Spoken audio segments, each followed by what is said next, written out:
What's going on everyone? In today's video I'm going to show you how to fix Galaxy A56 fast charging not working. So let's start the video. First of all, restart your device. For restart your device, press and hold power button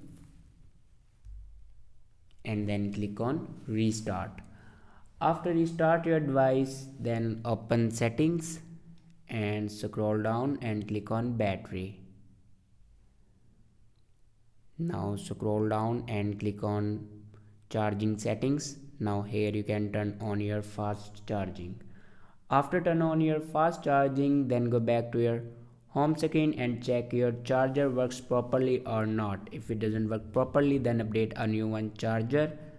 And after updating a new one charger, then open settings again and scroll down and click on software update. Now here you can check your latest version will be updated or not.